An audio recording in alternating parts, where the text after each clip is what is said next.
Greetings. I am KingSpook, but for this video series, you may call me the Black Fedora. And something you may not know about me is that I consider myself somewhat of a neckbeard. I'm able to walk the fine line between beardiness and the common man. Tonight, in our first installment of Dewdrops, we explore 8 tales of what happens when the follicles take you over, when the fedora becomes too tight. The curse of the Dora can strike at any time, at any place. This video is not intended to insult those who are of a more nerdy persuasion, much like myself, nor intended to insult those who are obese, again, like myself. And any asshole and or insulting comments will be deleted.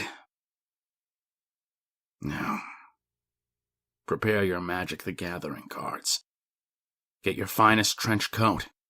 Remove the caps off your 2-liter bottles of Mountain Dew. And let us begin.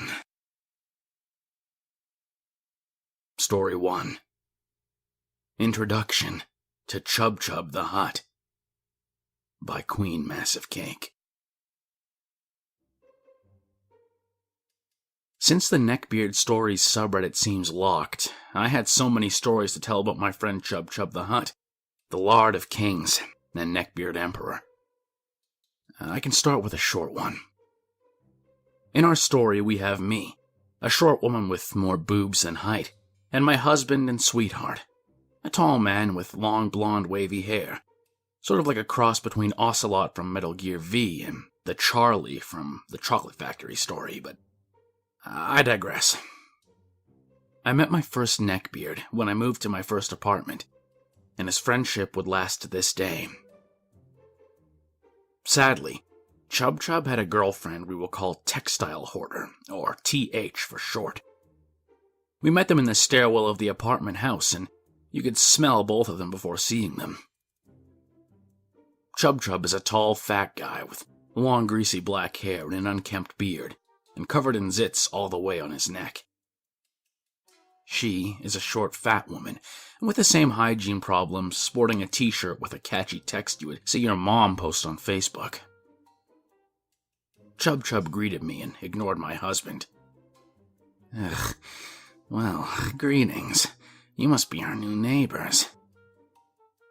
I am not very good at conversation, but can always sound nice even if I just want to be left alone. I was just raised to be well-mannered. Hi. Yes, indeed we are. I smiled, and Chub Chub smiled back, displaying his half-toothless grin. The smell was horrible. Hope we can talk more later. Perhaps over some coffee? He said. Maybe, I answered. My husband gestured that we should go. Well, see you around, said Chub Chub, and he and TH walked down the stairs to the store across the road.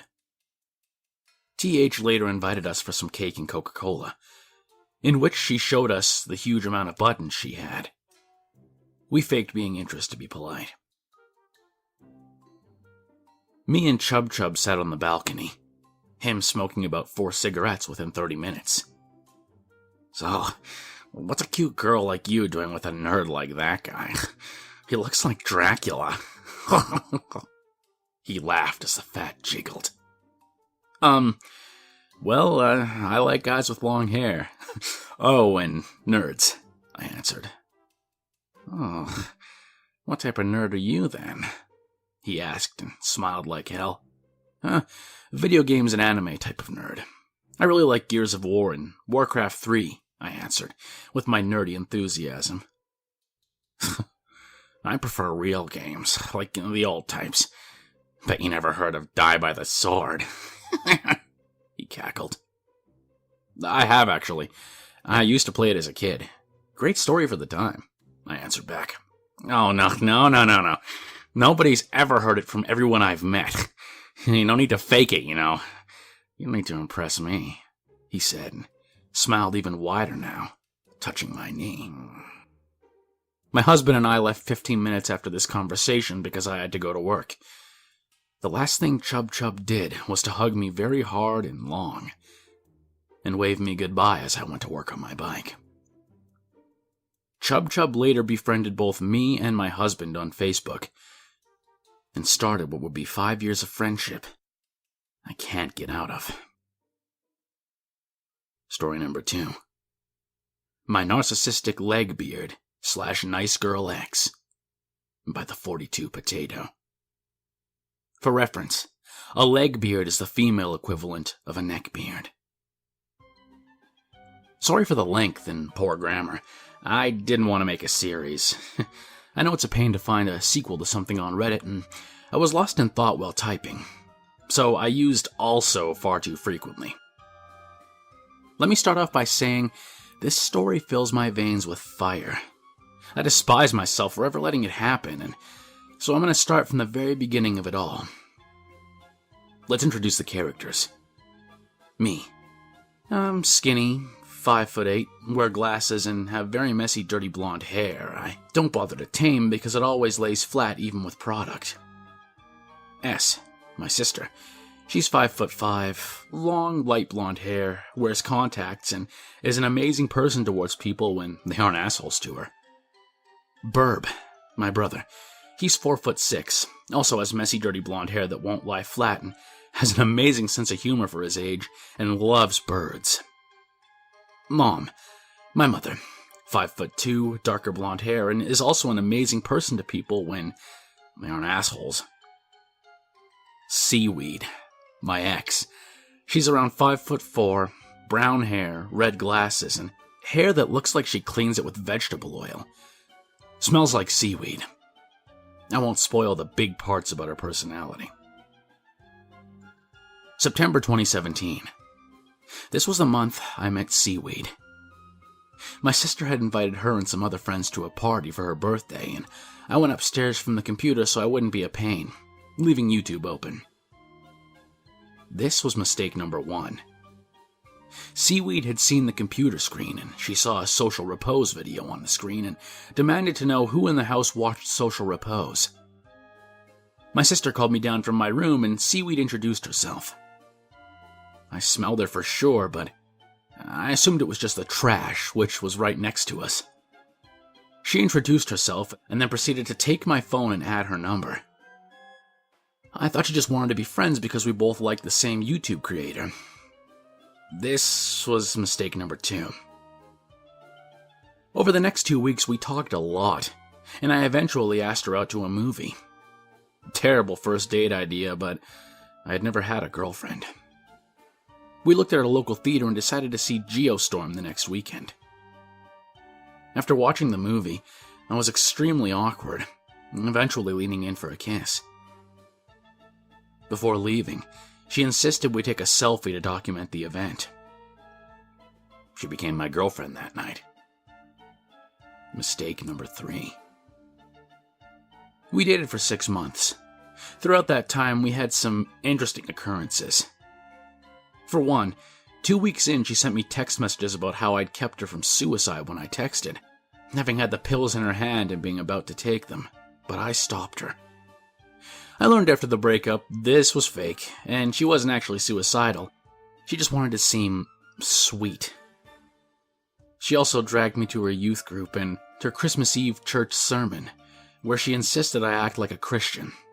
I'm an atheist, so as to come off good to her pastor and priest. I didn't want to be fake and was open about being an atheist, to which she ridiculed me about how I was giving her a bad rep. These events she dragged me to were her major displays of narcissism, with minor ones scattered around, but I didn't connect the dots for a while. She also asked me to go to her basketball games. She's terrible at it, and she complained of asthma issues and how the coach wouldn't put her out, and her mom explained to me that she doesn't have asthma. She's just convinced she does, and won't believe the doctors. There were also major nice girl incidents where I gave her my Snapchat password. She messaged any of my female friends that I often talked to and told them to stop trying to steal her man, demanding they block me. She then deleted the messages to keep me from seeing. I only learned of this a week after the breakup when they re-added me. Other instances of weirdness were when she gave me a homemade squishy, one of those memory foam things that look like food they sell at malls, for Christmas. It was made of her old mattress and markers. Not only did it stain my fingers, but it smelled like someone who bathed in the ocean in sewage. Something to note here is she was very vocal to me about how she slept naked, so all the sweat soaked into her sheets and mattress instead of her pajamas. She always complained about her family's lack of money. She had a brand new phone and unlimited data, and I still have an iPhone SE and 4 gigabytes of data for my entire family of 5. One of the worst parts, though, was she started cutting off any friends who wronged her.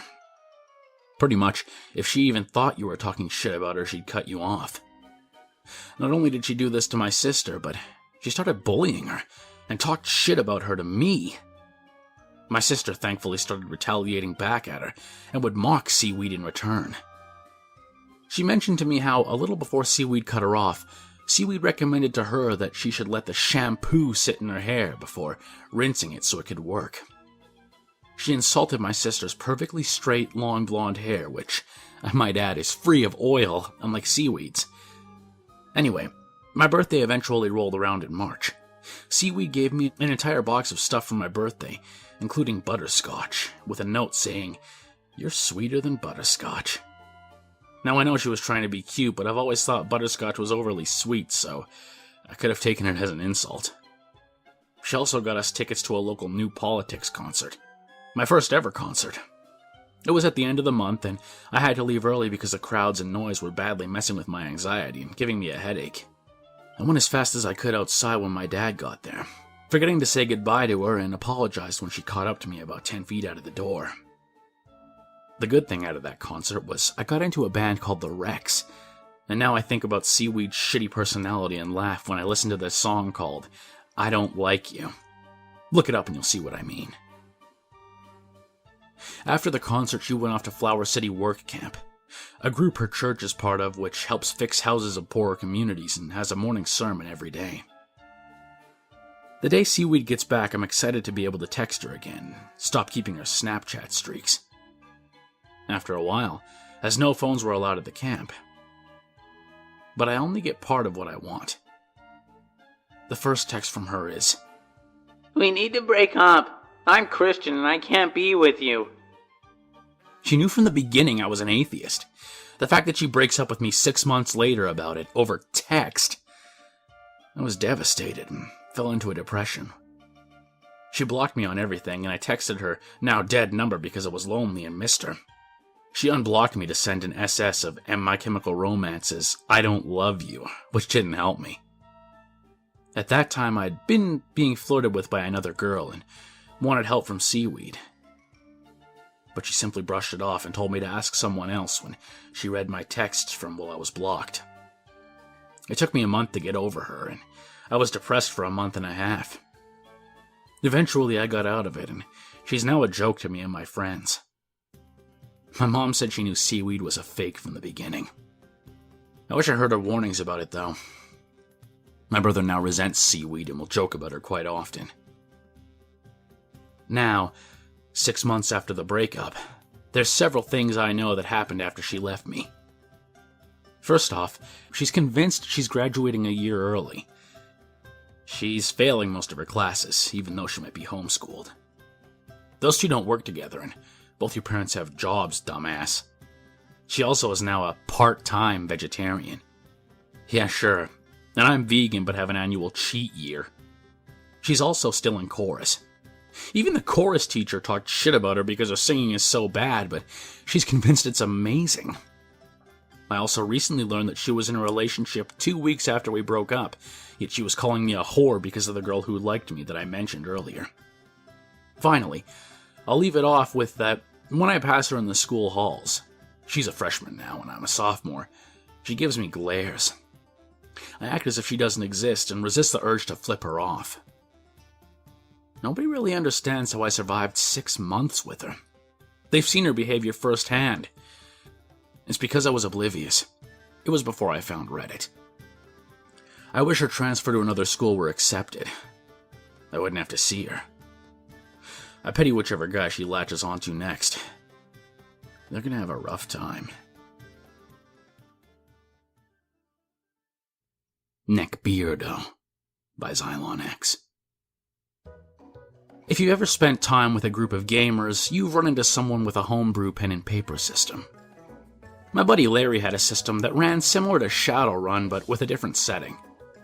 It was fun to play, and our gaming group would meet up on weekends to play around on a post-apocalyptic Earth with magic and guns. It was great. The problem here was Larry's brother Davin. We had girls in our gaming group. Seduction was a trait that could be leveled with experience.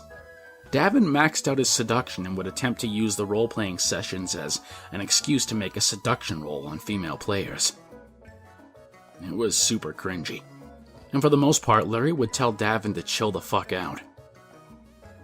Davin was your typical neckbeard.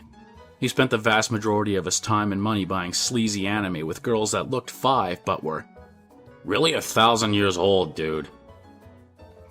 Davin would spend his free time watching hentai and playing World of Warcraft. Unlike Larry, he still lived with his parents and drove around in this janky Pontiac that looked like he had picked it up on Craigslist. We generally tried to avoid gaming sessions where Davin would be present. At one point, I went as far as to bribe Larry's mom with a 5th of Jim Beam so she'd keep him busy that weekend. This all went to shit, though, when our buddy Gerald got himself a new girlfriend. Gerald's girlfriend Dawn was a slender woman with a petite frame that looked like someone out of an anime cartoon. She dyed her hair blue, she wore frilly skirts, and would often put her hair in pigtails. She was cute and kitschy. My favorite thing about Dawn was that she'd play a cleric, and we needed a healer for the party. I think we had 3 decent sessions before Davin was able to make it over. Larry had a soft spot for his older brother and let the guy weasel his way into the session. Davin's character was a paladin by the name of Gaius. Dawn's character was a cleric by the name of Mary. As Gaius, Davin would constantly flirt with Dawn's character Mary. The issue here is that while in the context of gaming that was bad enough, Davin was doing this while breathing heavy and sitting across the table from Dawn. It got so bad that after 30 minutes, Gerald stood up and shouted, "Stop perving on my girlfriend, you fat fuck!" Davin smiled and, in the most annoying dickhead voice a human being could muster, said, "I'm not flirting with Dawn. Gaius is flirting with Mary. Relax, it's just roleplay, bro." Gerald came across the table and Davin curled up in a ball as Gerald stomped him. Larry pulled Gerald off his brother and I pulled Davin outside. He paced around the driveway cursing about how he didn't want to use his Krav Maga training on Gerald because he'd go to prison for murder. I just nodded my head and went back inside. Gerald told Larry he wasn't going to come over anymore if Davin was going to pull that pervy bullshit. Davin, on the other hand, had met his soulmate, or so he thought. We started having to game over at Gerald's house because Davin knew better than to show up there.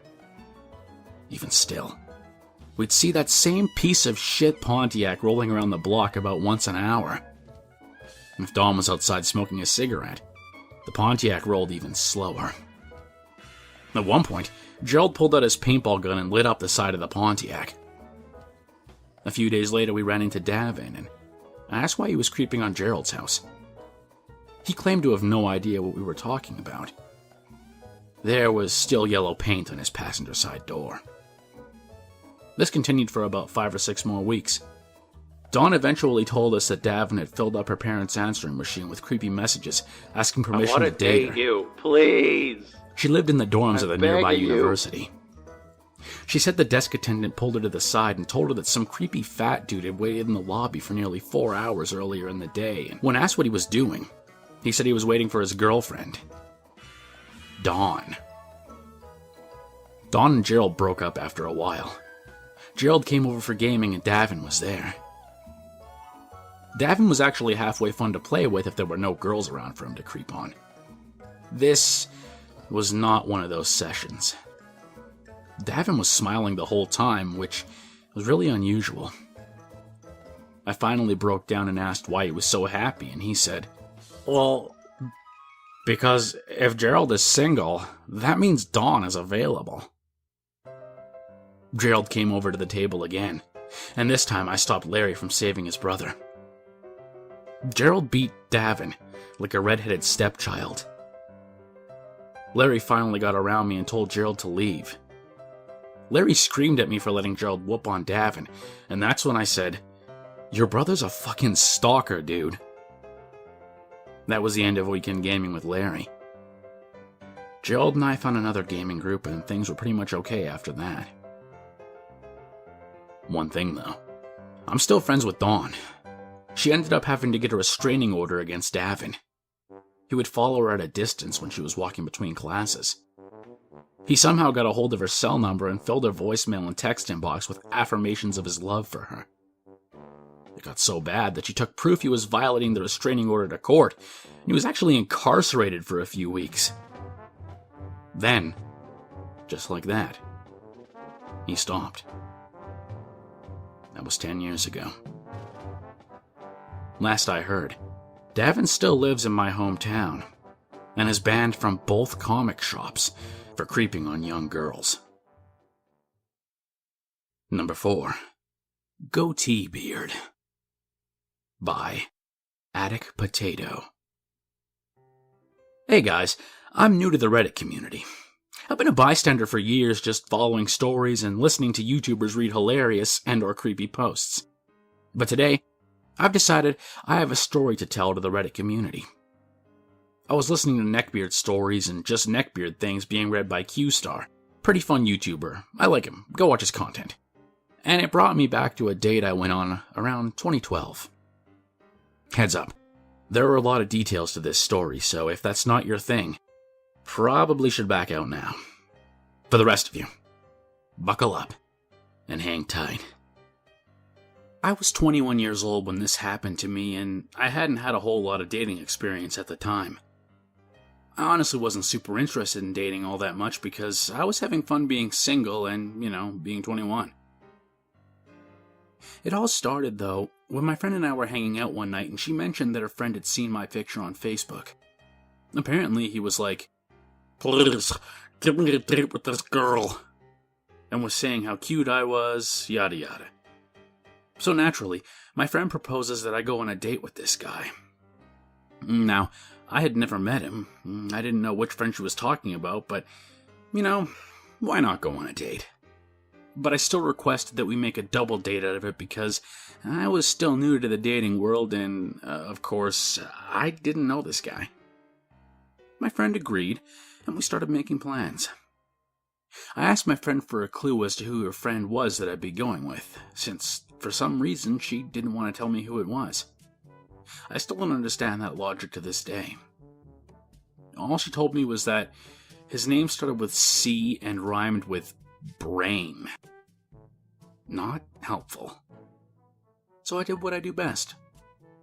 I opened up my own personal investigation to find out exactly who I'd be going on this date with. I dug into my friend's Facebook photos and searched for the haunted house photo she'd posted recently, since she had mentioned that this C-Brain guy had been in the group. I checked all the tagged names and was confused because there was only one name in the bunch that started with C. It looked like a girl's name.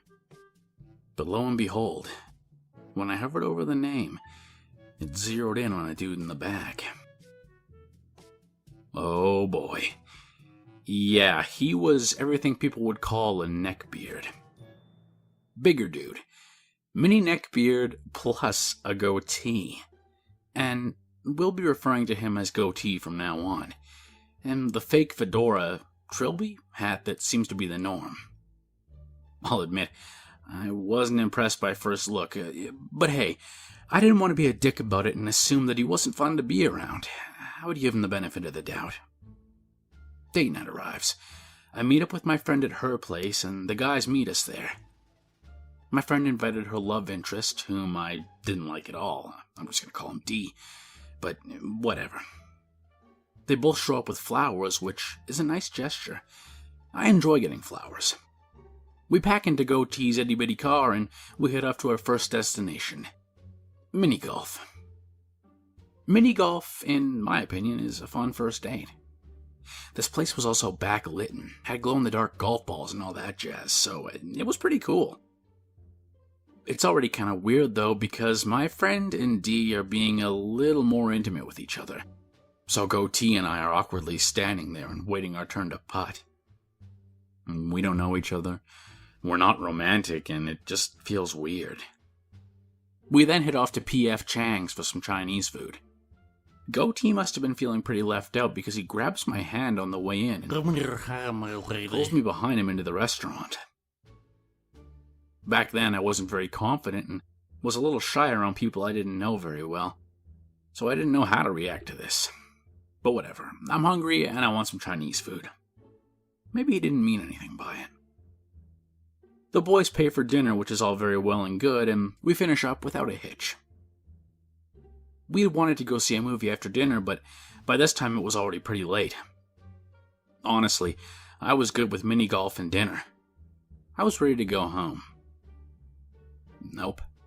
The others get the idea to go watch a movie at Dee's house because his parents aren't home. Great. Fast forward to Dee's house and Dee's room.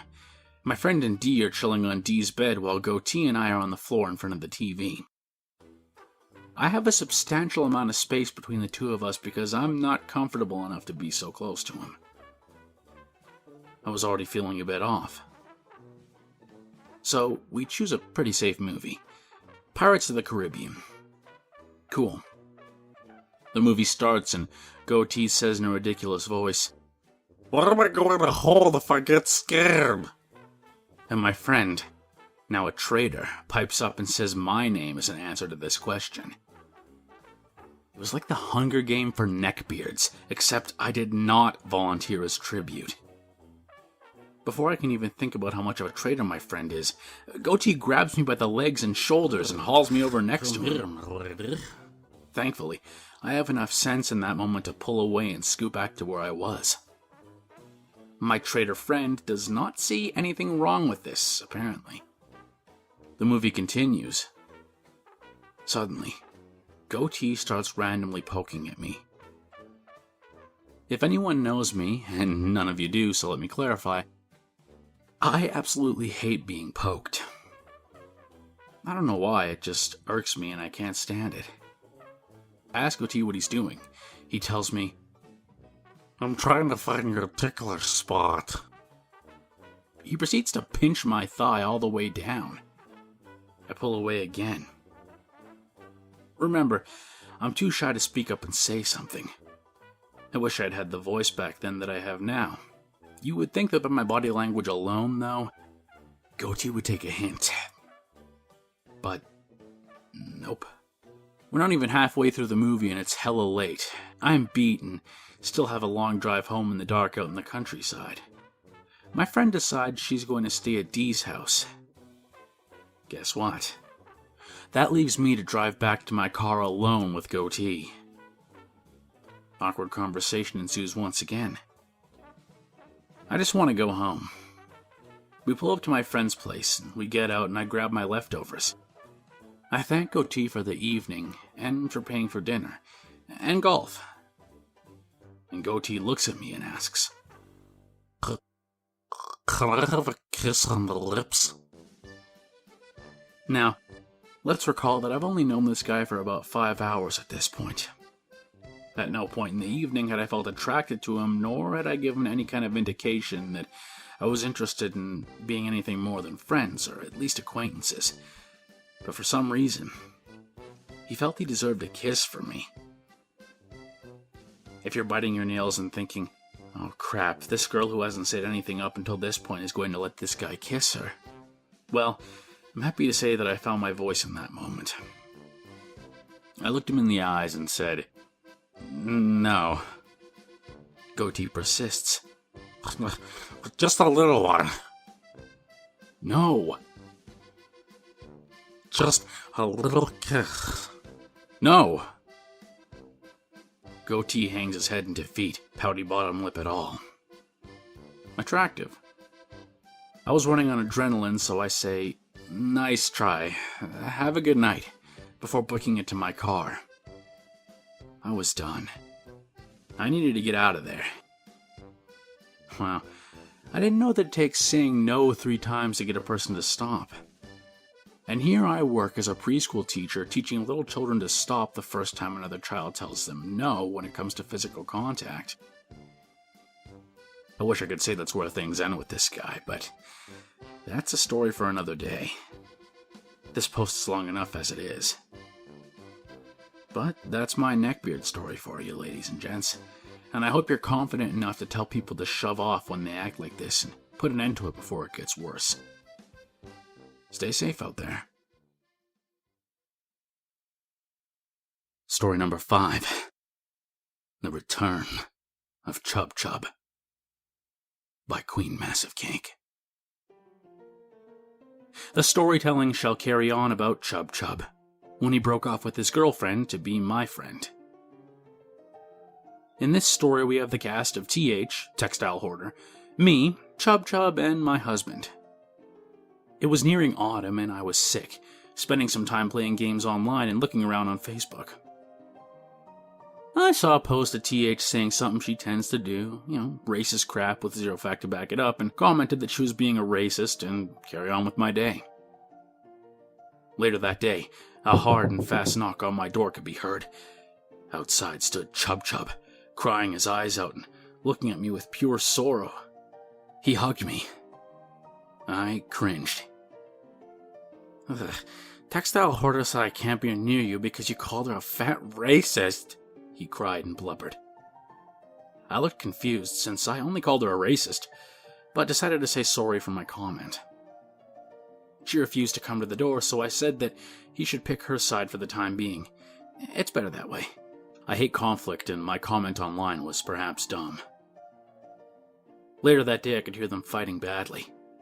She stormed out and drove off in her car. He was now destroying stuff in his apartment, and I decided to leave him alone. He knocked on our door the next day, and was crying and saying stuff like, I can't lose you as a friend. I would kill myself. I looked at him annoyed and started to feel this was going too far, and asked for his girl's number, and me and her spoke. All was cool for a while. She just requested we spend less time together. I agreed. Chub Chub took this as a challenge to gain my attention and disobey his girlfriend. But he would show up at my apartment in night classes to secretly hang out. I told him to obey his girlfriend. He declined and said, I would never betray my lady, and we would fit so good together. I would at that moment smile awkwardly and just ignore it. I should have said no and disagreed. It was in his view, me agreeing to us being a couple somehow. That started a new line of him calling himself my secret boyfriend, and me telling him to stop did nothing. This would happen again and again for a month. The next year he broke it off with his girlfriend. He found out she cheated on him and stole money. I felt bad, and me and my husband comforted him. Now being single would start even worse behavior from him. He even bought me a whip and ball gag for my birthday, a gift I did not want. He also made me a spanking paddle he carved himself from a cutting board. Number 6. Chub Chub showing up half naked declaring his love by Queen Massive Cake. It was near spring and I was sitting at my desk finishing commissions that I was behind with and ignoring everyone and everybody contacting me. I heard someone ring my doorbell so aggressively that I lifted from my chair and screamed. I got up. A quick background info. I had a stalker for several years that would pull my door to see if it was unlocked. But I digress. Outside my door, he stood in his tidy whities, displaying his huge belly covered with zits and hair. He had stretch marks on it and was drenching in sweat and crying. I looked confused and concerned, wondering what was wrong. He dried away his running nose on the inside of his arm. Gross. Why did you not respond? He almost screamed at me. I was too busy drawing and didn't hear my phone, I said and looked annoyed. I wrote you on Skype and you clearly saw it, he shouted. His fat jiggled as he waved around his arms in angry motions. I can't handle to hold this secret. I must talk to you, Chub Chub said, and forced himself in and sat down on my kitchen chair, now shaking nervously. I still tried to process a man in my kitchen in his underwear shaking like he was high. I love you, he said, being all dramatic. Okay, that's all I could say back, because what the hell should I say? What do you feel about me? I still have your pillowcase, and it really helped me after the breakup. He rambled on about a lot of stuff at this point. God, the cringe I felt. I had confrontation, being pushed to answer questions. I had to respond. First, I never gave you a pillowcase. My husband did. And no, I don't love you. You're a close friend, but not a person I could see myself dating. I barely managed to sit down, hoping to calm him down when he stormed off, slamming my door and shut his front door so hard it caused the downstairs lady to ask what the hell was going on. Chub Chub blocked me on Facebook for about a week. I thought he was finally gone. This is the tip of the Lard Mountain, and I call Chub Chub. Next up, Chub Chub pretending to be retarded at the store to impress me. Number 7. The Tale of the Magic the Gathering Neckbeard by Sapphire Foxy. I just got into watching Fun with Failures videos about people encountering neckbeards in the wild and wanted to share my story with someone. About 10 years ago when I was 14, a game workshop opened up right near my grandparents, and 14-year-old Foxy was a very happy girl as I'd always been into Magic the Gathering, but due to nowhere in reasonable distance selling the cards, I had to play with my dad's old cards and have a very limited pool of people to play with, mainly being my dad and uncles. I immediately became a patron of the shop and finally bought my own deck, a black/artifact deck from a new expansion that had just come out. Pyraxia or something like that. I've been out of the game for several years now, so I can't really remember that well. And the owner told me that Fridays were the shop's Magic the Gathering nights where people could come and play informal tournaments, which was perfect for me as I stayed at my grandparents' on the weekends, and it being so close, they didn't mind me going and coming real late for the tournaments. I was the only girl there, and the youngest player, but most of the other players were really nice to me, suggesting ways I could improve my deck and clearing up misunderstandings about rules I had, as my teachers for the game were all about a decade out of practice. And then there was MTG Beard. He was a big guy, scraggly fluff all over his neck and chin, and a fedora I could have sworn was a part of his skull, as he never took it off. He never miladied or tried to flirt with me, only because I was so far underage, and the owner had made it clear he wasn't going to tolerate anything too appropriate in front of me, despite me saying I was pretty shameless and they didn't need to censor themselves for me. For the first few weeks, he just grunted and ignored me. It seemed like he was under the impression I'd just drop out, especially as I wasn't all that good at the game. But I was enjoying myself way too much to do that. Then when he realized I was there to stay, he suddenly had to be sat next to me every week, meaning I had to put up with his body odor and the horribly stinky cheese snacks he brought every week. And whenever we played two-headed giants, 2-on-2 matches, he pitched a fit unless he was my partner, even though all he ever did was mock my deck, my plays, and constantly insinuate that my pitiful female brain couldn't understand the detailed strategy you need to play Magic the Gathering. You know how I said I was pretty bad at the game? Well, MTG Beard was one of the worst players there. He always brought a rolling case filled with boxes of decks and cards. He'd obviously sunk hundreds of dollars into the game, and he was trounced every time he played with us. Even I could beat him whenever we played each other.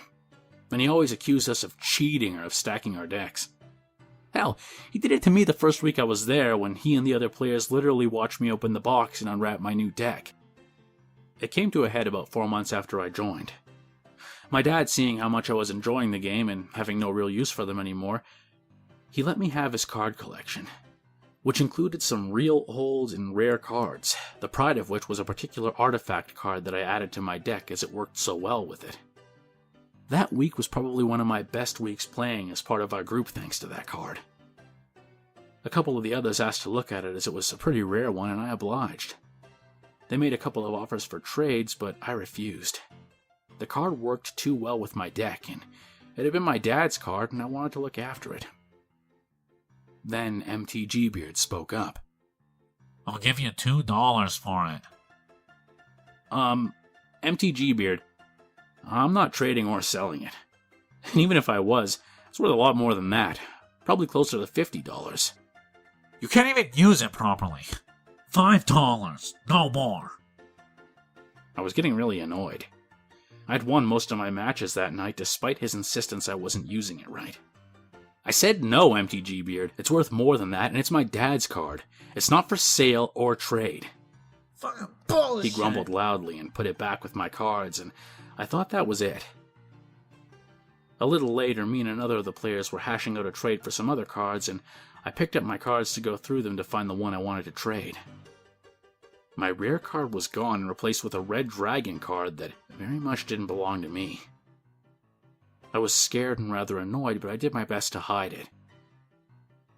Hey, MTG I think you had a mix-up. I have one of your dragons instead of my rare card. No, I didn't. Well, you're the last one to have my card. Where is it? I gave you the dragon for the card. I was fucking pissed. Hey, asshole, that isn't how it works. I said I wasn't selling or trading the card. You can't just give me a random card, take mine, and call that a trade. Well, too bad. All trades are final. The others weren't having it either. Everyone was siding with me, insisting he give me my card back, and MTG refusing. The owner, annoyed at the noise we were making, came out of the back and was real angry with MTG MTG give Foxy your card back now, before I call the police and they make you give the card back. For a minute, MTG looked like he was going to punch the owner before visibly sagging and deflating, pulling out one of his deck boxes, and handing me my card back. I, of course, checked that it was my card and that he wasn't trying to pull anything, and tossed his dragon back at him. The owner was still real angry with MTG I don't tolerate thieves in my shop. You're banned, MTG Now get out. He slunk out, case rolling after him. Our Magic the Gathering group lasted till the game shop sadly went bankrupt and had to close 2 years later. As an addendum, this is Black Fedora speaking, it turns out the card was an extremely rare Black Lotus card, one that once sold for $27,302. I would like to think that MTG was sort of like Dr. Octopus. You know, in Spider-Man 2, how the robotic arms are talking to him and urging him to commit crime. Well, maybe the follicles within his neckbeard were urging him to commit crimes as well, to steal the cards for profit. Who knows? Number 8. Chub pretending to be retarded at the store to impress me, by Queen Massive Cake. I am more boobs than height. You can call me Massive or M. Starring in this story, we have my husband that we will call Ocelot, because he looks kind of like him. And also, before starting the story, let me add a few details about Chub. He does not like to be wrong. He reacts in an aggressive and almost bully-like way when that happens. He would threaten to commit suicide so much that he gave me his key just so I could check up on him. For your information, I refused, and my husband did it instead. I never confronted him about the bad stuff because he would become extremely aggressive and even once flung a chair, hitting above my head.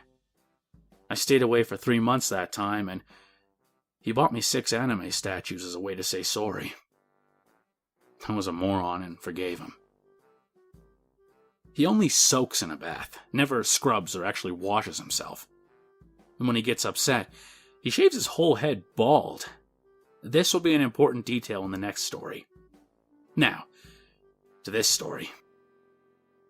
This was the day after my husband got his salary, and we were going to get some food and buy whatever was needed to survive the month, aka food. Chub had requested the previous day to tag along, as they had a sale on Pepsi, and he simply could not miss out. I knocked on his door. No answer. I decided to peek in and see if he was up. He was not. Then the smell hit me. The apartment had an oily look to it, with dust covering even the walls and only a small crack of light coming from the half-open kitchen door.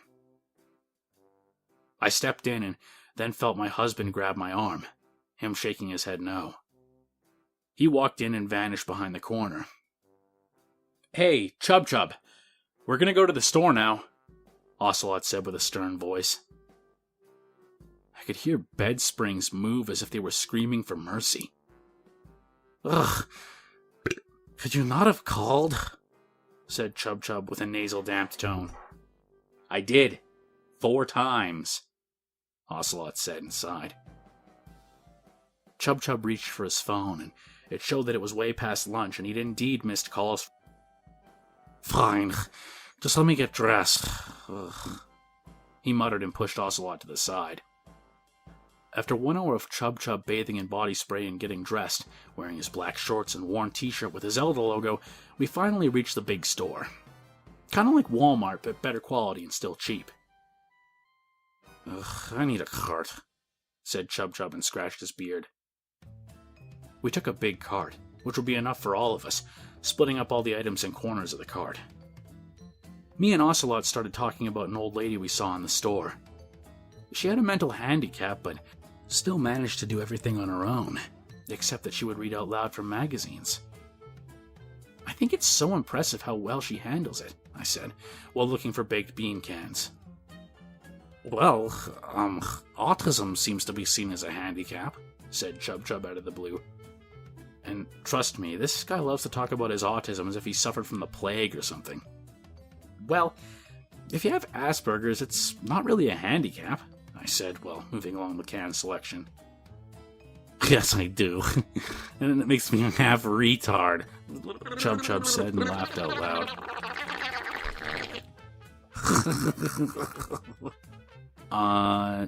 No. But stop saying retard, please," I said in reply. "What? Are you ashamed of me being a retard?" Chub Chub said, patting his belly and looking cross-eyed. "No," I said. You are a healthcare professional, right? Take care of me, Ocelot," said Chub Chub and started a fake limp and trying to embrace Ocelot. He moved away.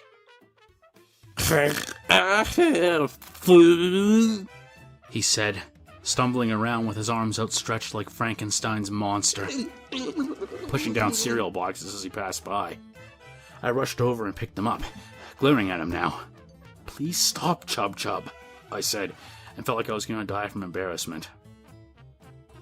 Chub Chub turned around and started flailing his arms and making derp sounds, then bumped Ocelot with his big belly, so he fell over and pushed over several cereal boxes. "Enough!" I shouted at Chub Chub, almost screaming. He stopped and looked at me annoyed, glaring over Ocelot to get off the floor. "Whatever. You people have no sense of humor. I thought it would be funny to joke around. Ugh. You people are so boring," said Chub Chub, and rushed out of the store. And Ocelot couldn't find him, so we ended up paying for Chub Chub's things. We later found him smoking behind our car and acting like a big baby. The entire day was of Chub Chub getting upset about dumb things and acting like an asshole.